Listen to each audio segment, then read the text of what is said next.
Hello दोस्तों, स्वागत है आप सभी का आपके अपने यूट्यूब चैनल वर्धन एकेडमी पर। तो दोस्तों, डीएलएड फर्स्ट सेमेस्टर की जो हमारी एजुकेशन की बुक चल रही है, उसमें आज की इस वीडियो में हम लोग 13 चैप्टर जो है उसे डिस्कस करेंगे। ठीक है, 12 चैप्टर तक ये हो चुका था, तो आज की वीडियो में हम लोग 13 चैप्टर डिस्कस करेंगे बाल विकास एवं सीखने की प्रक्रिया वाली बुक में। ठीक है, तो चलिए स्टार्ट करते हैं। तो देखिए, ये है 13 चैप्टर जिसे कहते हैं ध्यान या अटेंशन। ठीक है, तो ये भी ज़्यादा बड़ा टॉपिक नहीं है, बस छोटा सा है, तो इसमें देख लेंगे क्योंकि इसमें सबसे ज़्यादा इंपॉर्टेंट आपकी हेडिंग्स होंगी। तो थोड़ा सा हम लोग जो है एक्सप्लेन भी कर लेंगे। ठीक है, तो देखिए यहाँ पे ध्यान या अटेंशन क्या होता है। ध्यान का अर्थ है, ध्यान के अंतर्गत मुख्य रूप से मन को नियंत्रित किया जाता है, जिससे व्यक्ति के आध्यात्मिक विकास तथा शैक्षिक उद्देश्यों की प्राप्ति हेतु मन की चंचलता से बाधा उत्पन्न ना हो। तो ध्यान की सीधी बात अगर ये कहें कि इसमें जैसे जैसे मान लीजिए हम स्टडी कर रहे हैं। ठीक है, अब पढ़ाई में कंसंट्रेशन बहुत इंपॉर्टेंट होता है, तो वही कंसंट्रेशन मतलब ध्यान, मतलब अटेंशन। ठीक है, इसका बने रहने के लिए अब हम पढ़ते समय में ही हमें ये ध्यान आया कि कोई बुला रहा है, या ये ध्यान आया कि जो है अभी इस समय कोई वीडियो गेम आने वाला होगा, या मोबाइल, या फिर कोई मूवी आ रही होगी। तो ये सारी बहुत सारी बातें हमारे दिमाग में चलती रहती हैं। ठीक है, तो अब पढ़ाई में हम अपना जो फोकस है वो कैसे बनाएं, तो इसके लिए हमें अटेंशन लाना बहुत ज़रूरी है। तो ये जो ध्यान होता है, ये क्या करता है, ये सारी चीज़ें हटा करके कि हाँ हमें कल एग्ज़ाम देना है तो हमें पढ़ना ज़रूरी है, तो वही क्या है कि सारी जितनी भी जो बातें हैं, ठीक है, सारी बाधाओं को हटा करके मन को नियंत्रित करना। ठीक है, अब इसी पे ही कुछ डेफिनेशन है, जैसे है डम्बल के अनुसार, किसी दूसरी वस्तु के बजाय एक ही वस्तु पर चेतना का केंद्रीकरण अवधान ध्यान कहलाता है। ठीक है, मतलब और जितनी भी वस्तुएं हैं उन सबको छोड़ करके एक ही वस्तु पर अगर हम अपने ध्यान को केंद्रित करें, सोच विचार को उसी एक पर रखें, तो यही ध्यान कहलाएगा। मॉर्गन एवं गिलीलैंड के अनुसार अपने वातावरण के किसी विशिष्ट तत्व की ओर उत्साहपूर्वक जागरूक होना ध्यान कहलाता है। क्या कह रहे हैं, अपने वातावरण के किसी विशिष्ट तत्व। अब हम लोग किसी स्पेशल जो चीज़ है, अब जैसे कि मान लीजिए हमें एक एक्सपेरिमेंट करना है, अब उस एक्सपेरिमेंट को करने के लिए हमें उस पर पूरा फोकस देना होगा। ठीक है, लेकिन क्या है कि हो सकता है कि हमारे फ्रेंड्स उस समय बुलाने लग जाएं गेम खेलने के लिए, या फिर घर में कोई पेरेंट्स कोई सामान लाने के लिए बनाने लग जाए। तो ऐसी मतलब बहुत सारी चीज़ें जो हमारे ध्यान में आने लगती है। लेकिन क्या है कि अगर हमें उस विशिष्ट तत्व या विशिष्ट कार्य को पूरा करना है, तो उसके लिए हमें क्या है, ये सारी चीज़ें हटा करके उत्साहपूर्वक हमें उस पर ध्यान देना होगा, उसके प्रति जागरूक होना होगा। ठीक है, तो यह है किसी अनुक्रिया के लिए पूर्ण समायोजन की स्थिति कहलाती है। ठीक है, तो यही क्या है कि मॉर्गन एवं गिलीलैंड के अनुसार ध्यान ये जो है स्थिति है। इस प्रकार ध्यान के अर्थ एवं परिभाषाओं से कुछ तथ्य जो सामने आए हैं उनको देख लेते हैं। जैसे यहाँ पे देखिए, अवधान यानी वही अटेंशन एक मानसिक क्रिया है, क्योंकि इसमें मन को ही नियंत्रित किया जाता है। इस प्रक्रिया में चेतन मन जो कॉन्शियस माइंड होता है, वो किसी वस्तु, व्यक्ति अथवा क्रिया की ओर लगता है। अब क्योंकि यहाँ पे वस्तु, व्यक्ति और क्रिया की बात की गई है, ठीक है, तो यहाँ पे क्या है कि अटेंशन क्या है कि किसी एक चीज़ पर होगा ना, कि जैसे हमें अगर किसी एक जो ऑब्जेक्ट है उसी पर ही फोकस करना है, उसी को ही हमें देखना है। तो यही है कि ये जो कॉन्शियस माइंड होता है इन सारी चीज़ों की तरफ लगता है। इसमें चेतन मन को सक्रिय होना ज़रूरी है। तो ये कॉन्शियस माइंड जो हमारा प्रेजेंट रहता है, ठीक है, इसका सक्रिय होना ज़रूरी है। दूसरा है अवधान, वही ध्यान की कंडीशन में चेतन मन का संयोग आवश्यक है। ठीक है, उसका समायोजन आवश्यक है, उसका जो है एक जितनी भी चीज़ें हमारे माइंड में चल रही हैं उसका एकजुट होना। व्यक्ति का चेतन मन जब किसी विषय पर केंद्रित नहीं होता है तो उसमें ध्यान केंद्रित नहीं हो सकता है। तो विषय में केंद्रित होने के लिए उसका जो चेतन मन है उसका संयोग आवश्यक है। अवधान यानी ध्यान केंद्रित करने के लिए व्यक्ति का मन एवं शरीर दोनों क्रियाशील होता है। अब जाहिर सी बात है, किसी एक चीज़ पर अगर हम ध्यान दे रहे हैं, जैसे मान लीजिए हमें एग्जाम्स की तैयारी करनी है, तो उसके लिए हम अपने मन को जो है केंद्रित कर रहे हैं, एक ही चीज़ पर केंद्रित कर रहे हैं, तो जाहिर है हम खाली इसको देखते तो रहेंगे ही नहीं, हमारी जो शारीरिक क्रियाएं हैं वो भी इसमें एक ही चीज़ पर ध्यान देंगी। वो चाहे हमारी आंखें हों, चाहे हमारे हाथ हों। अब जो हम पढ़ रहे हैं उसको लिखते रहेंगे ताकि और तरीके से हम उसका यूज़ करते रहें, बोलते भी रहेंगे। तो ये सारी चीज़ें हैं। अवधान अस्थिर एवं गतिशील होता है। ठीक है, ये स्थिर नहीं होता है, अस्थिर और गतिशील होता है। अब यहाँ पे देखिए ये 2 पॉइंट हैं जो कि इंपॉर्टेंट है कि यहाँ पे ध्यान के प्रकार बताए गए हैं। ये 2 प्रकार के होते हैं, एक होता है ऐच्छिक ध्यान और दूसरा होता है अनैच्छिक ध्यान। ऐच्छिक ध्यान क्या होता है? इसमें व्यक्ति की इच्छा की प्रधानता होती है, यानी इच्छा के अनुसार अगर वो किसी चीज़ पर फोकस करना चाह रहा है, ध्यान जागृत करना चाह रहा है जानबूझकर, जैसे अब जाहिर है कल एग्ज़ाम है तो आज पढ़ना ज़रूरी है, तो ये उनकी इच्छा है कि क्योंकि फेल हो जाएंगे फिर एग्ज़ाम में करेंगे क्या, तो पढ़ना, ठीक है। तो ये एक क्या है, ऐच्छिक ज्ञान है। अनैच्छिक ज्ञान क्या होता है? बगैर इच्छा पर जब व्यक्ति बगैर इच्छा के जब व्यक्ति किसी चीज़ पर ध्यान देता है तो वह अनैच्छिक ज्ञान कहलाता है। जैसे कि मन लगाकर पढ़ते समय यदि तेज़ पटाखे की आवाज़ हो तो ना चाहते हुए भी हमारा मन ध्यान जो है वो उधर चला जाता है, या कुछ गिर गया हो अचानक से कहीं जो है कोई चीज़ गिर जाती है तो बहुत तेज़ की जो आवाज़ होती है, तो अनैच्छिक ध्यान जो होता है वो यही होता है कि हम चाह नहीं रहे हैं लेकिन फिर भी हमारा मन उधर की तरफ चला गया है, ठीक है। इसके बाद है ध्यान को प्रभावित करने वाले जो कारक हैं वो क्या होते हैं। इनको भी 2 पार्ट में बांटा गया है, एक होता है बाह्य कारक एक्सटर्नल फैक्टर, दूसरा होता है आंतरिक कारक, ठीक है। तो जैसे कि जो अभिप्रेरणा थी उसकी बात हम लोग ने की थी कि बाह्य अभिप्रेरणा, बाह्य मोटिवेशन भी होता है, आंतरिक मोटिवेशन भी होता है। वैसे यहाँ पे जो यहाँ पे अटेंशन की बात की जा रही है ये भी 2 तरीके का होता है। तो सबसे पहले हम लोग देखेंगे बाह्य कारक क्या है। तो बाह्य कारण जाहिर है पर्यावरण में ही विद्यमान होंगे। पर्यावरण में उपस्थित कारक जैसे कि वस्तु है, व्यक्ति है, क्रिया है, ये सब जो है उद्दीपक का कार्य करती हैं, सब स्टिमुलस का काम करती हैं कि जिनकी जो है तरफ हम अटेंशन अपना ध्यान केंद्रित करेंगे। उद्दीपक अब जो है डिपेंड ये करता है कि कैसे हम ध्यान केंद्रित करें। अब अचानक मान लीजिए हमारे सामने कोई बड़ी सी चीज़ आ जाए, ठीक है, जैसे यहाँ पे स्टिमुलस का आकार की बात कीजिए, बहुत बड़ी चीज़ या बहुत छोटी चीज़।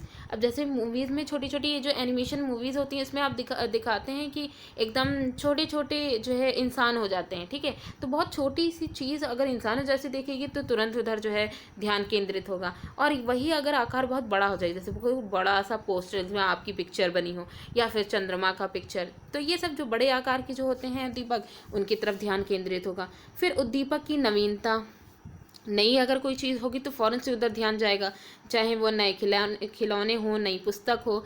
स्टार्टिंग में यही तो होता है, जब हम लोग का नया सेशन स्टार्ट होता है तो हमारी जो नया सिलेबस आता है, नई नई बुक्स आती हैं, पहले दिन बड़ा मज़ा आता है सारी बुक्स को देखने में, ठीक है। उसके बाद धीरे धीरे थोड़ा बहुत क्रेज़ जो बचा रहता है फिर धीरे धीरे अपनी पुरानी स्थिति में आ जाते हैं।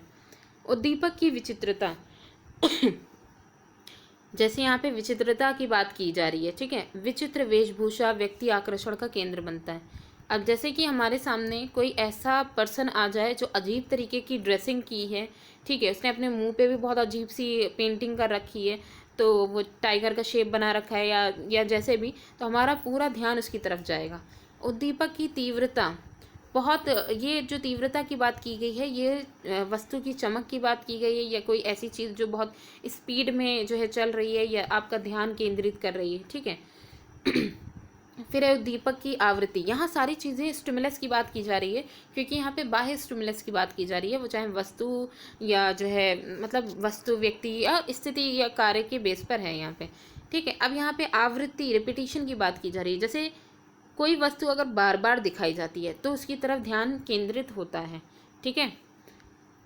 उद्दीपक में परिवर्तन, अब उद्दीपक में यहाँ पे बोला गया है अचानक अगर कोई परिवर्तन आ जाए, जैसे शांति में एकाएक शोरगुल आ जाए तो तुरंत से जो है ध्यान यहाँ पे जो है वो तुरंत से भटक जाएगा एक तरह से, तो हमारा जो टारगेट है वो हट जाएगा, ठीक है। उद्दीपक की अवधि, यहाँ पे टाइम ड्यूरेशन की बात की गई है। अब जैसे यहाँ पे बोला गया है कि क्योंकि जो स्टिमुलस है वो हमारी जो ज्ञानेंद्रियाँ हैं, वो चाहे हमारी आँख हो, कान हो, ठीक है, उनको अपनी ओर जो है केंद्रित करता है, आकर्षित करता है। तो ये जो दीपक की अवधि है, अब वो जो स्टिमुलस है वो कैसा हो कि हमारी जो ज्ञानेंद्रियाँ हैं उन्हें अपनी ओर आकर्षित करे। जैसे हम मूवीज़ अक्सर देखते हैं तो काफ़ी देर तक हम अपनी आंखों को बिना पल के झपकाए देखते रहते हैं, मतलब कॉन्टीन्यूसली हम लोग देखते रहते हैं क्योंकि इसमें ऐसे सीन चल रहे होते हैं जो बड़े इंटरेस्टेड होते हैं। उसी तरीके से दीपक की स्थिति यहाँ बताई गई है। अब जैसे समाचार पत्र में बॉक्स में छपे समाचार पत्र आता है मोस्टली हम लोग क्या करते हैं, बहुत बड़े बड़े जो है हेडिंग्स होती हैं उन पर पहला फोकस जाता है, या स्पेशल बॉक्स में कोई चीज़ अगर दी गई उस पर फोकस जाता है, या अगर कोई ऐसी जो है मतलब कहानी शेप में या पिक्चर्स वगैरह दी गई हैं उधर फोकस जाता है, ठीक है। तो ये चीज़ हो जाएगी। उद्दीपक में विषमता की बात की गई है। ध्यान जो केंद्रित हो रहा है वो एक मतलब विशिष्ट चीज़ जो यहाँ पे दी गई है उस पर भी डिपेंड करता है। अब जैसे यहाँ बताया गया, सफ़ेद कपड़े पर काला धब्बा, लंबे व्यक्ति के साथ नाटा व्यक्ति। तो ये थे बाह्य जितने भी कारक थे उनकी बात की गई। अब हम लोग करेंगे आंतरिक कारक जो हैं उनकी बात। ठीक है, आंतरिक कारक व्यक्ति के अंदर होते हैं। अब जैसे इसमें सबसे पहले देखिए आवश्यकताएं, नीड्स जो होती हैं ये दिखती नहीं है बाहर से। ठीक है, लेकिन जैसे आप नीड्स को ऐसे देख सकते हैं, आप कोई भूखा व्यक्ति है, उसे बहुत ज़्यादा भूख लगी है तो वो उसका अक्सर ध्यान जाएगा। कोई अगर दूसरा खाने की चीज़ अगर खा रहा है तो उसका पूरा फोकस खाने की चीज़ पर जाएगा। ठीक है, प्यासा व्यक्ति पानी की तरफ मोस्टली उसका ध्यान केंद्रित होगा। मूल प्रवृत्तियों की यहाँ बात की जाती है तो मूल प्रवृत्तियाँ जो होती हैं उनसे संबंधित अगर कोई वस्तु या कोई कार्य हो रहा होता है तो वो उसकी तरफ ध्यान केंद्रित होता है। संवेग की अगर बात करें, जैसे माँ अपने बच्चे के प्रति बहुत ज़्यादा ही वो स्नेह करती है तो वो बच्चे की हर एक एक्टिविटी को बहुत ध्यान से देखती है।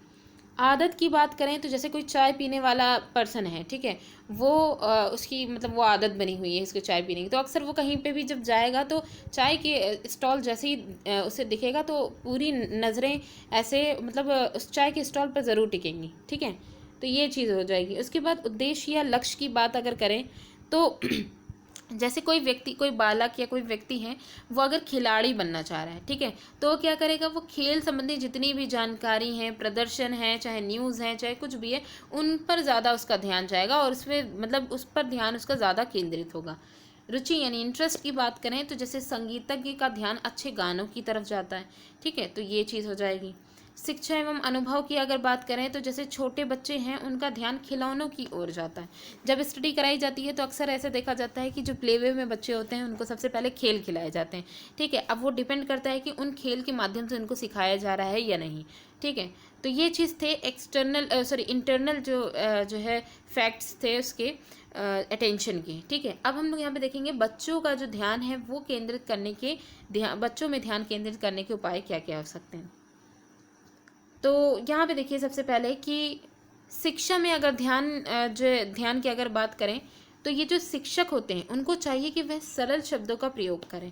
जब बच्चों को सिखाएं, अगर उनका हमें ध्यान केंद्रित करना है, अब जैसे मान लीजिए स्टार्टिंग में छोटे बच्चे हैं, उन लोग को हमें ABCD सिखाना है, तो हम उनके आकार या A फॉर एप्पल की स्पेलिंग को नहीं दिखाएंगे, बल्कि हम उनको चित्र दिखाएंगे कि ये जो एप्पल है वो किससे आ रहा है, A से आ रहा है। ठीक है, तो मतलब इजी चीज़ें उनके सामने रखेंगे ताकि वो और भी ज़्यादा उनका ध्यान लगे, उन्हें वो काफ़ी चीज़ें इंटरेस्टेड लगे वो चीज़ें। बच्चों को समझकर उनके अनुरूप शिक्षा देनी चाहिए। अब बच्चों के अकॉर्डिंग, अब बच्चे ऐसे हैं जो बहुत शार्प माइंडेड हैं, जिनको आप कुछ टफ भी चीज़ें दे रहे हैं वो सीख ले रहे हैं, तो उन्हीं के अकॉर्डिंग उनको जो है टास्क दिए जाए, उनको सिखाया जाए। फिर यहाँ पे है कि अगर कोई शिक्षक पढ़ाना चाह रहा है तो जो भी सब्जेक्ट वो पढ़ा रहा है उसके प्रति उसको पहले से ज्ञान होना चाहिए। शिक्षण के समय प्रशिक्षु बच्चों का मनोरंजन अवश्य करें। ठीक है, अब जैसे यहाँ पे बताया गया है कि अगर शिक्षण कराया जा रहा है, ठीक है, तो बच्चों को मनोरंजन करा करके जो शिक्षक का ये जो है ये कर्तव्य होता है कि उनको खूब एंजॉय करा करके उनको पढ़ाएं। ठीक है, ताकि उनका बच्चे का जो ध्यान है वो केंद्रित हो और वो थके ना। फिर यहाँ पे है महत्वपूर्ण अंशों को लिखाते रहना। अब जैसे बड़े बच्चों की अगर बात करें, उनको अगर जब शिक्षा में कुछ चीज़ें पढ़ाई वगैरह जाती हैं, ठीक है, तो क्या है, जैसे मान लीजिए कोई पाठ उनको पढ़ाया गया, उसमें क्या है कि पाठ पढ़ाने उनको जब स्टोरी बताई गई, तो अब क्या है कि उनका ध्यान अगर हमें केंद्रित करना है कि उस स्टोरी के मेन पॉइंट उनके ध्यान में रहे, तो इनके जो इंपॉर्टेंट वर्ड्स हैं उनको लिखवा भी दें।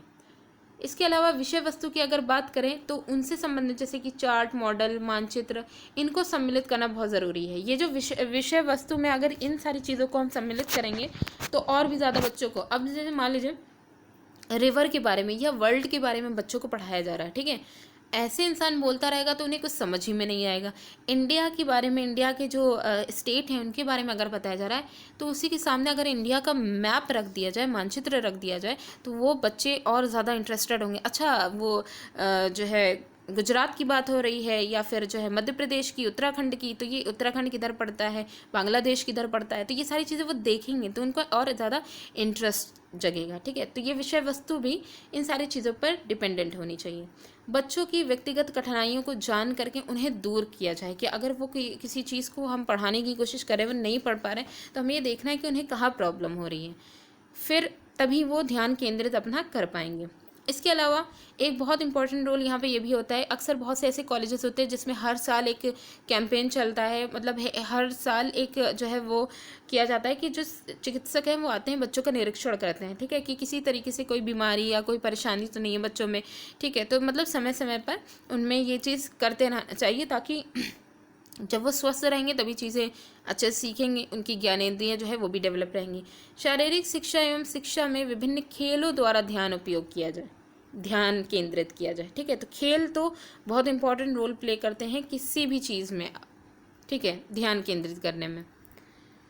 अब इसके बाद है वस्तुओं का चयन बच्चे की रुचि के अनुसार किया जाए। अब उनको कोई भी चीज़ अगर हमें सिखानी है तो हमें उनके इंटरेस्ट के हिसाब से ही उनको वो वस्तु प्रोवाइड की जाए, ठीक है। इसके बाद देखिए, समय समय पर बच्चों को पुरस्कार देकर प्रशंसा करके उन्हें प्रोत्साहित करते रहना चाहिए। इससे भी उनका जो सब्जेक्ट है या क्लास में जो भी काम कराया जा रहा है उसके प्रति उनका जो है ध्यान केंद्रित होगा।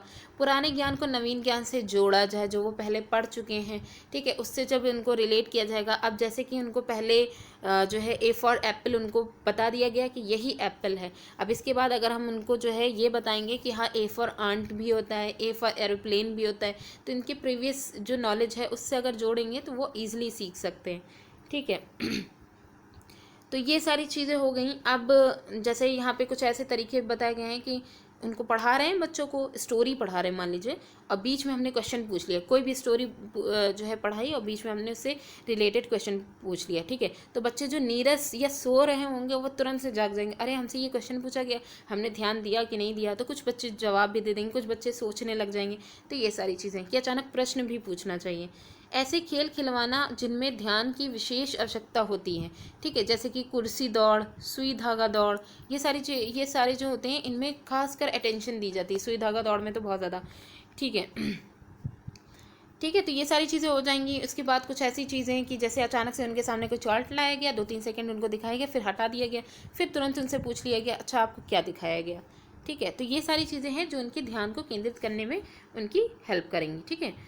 तो ये चीज़ हो गया, ये आपका जो अटेंशन यानी ध्यान वाला जो चैप्टर था वो यहाँ पे कंप्लीट हो जाता है, ठीक है। वीडियो कैसी लगी कमेंट करके ज़रूर बताइएगा। Thanks for watching.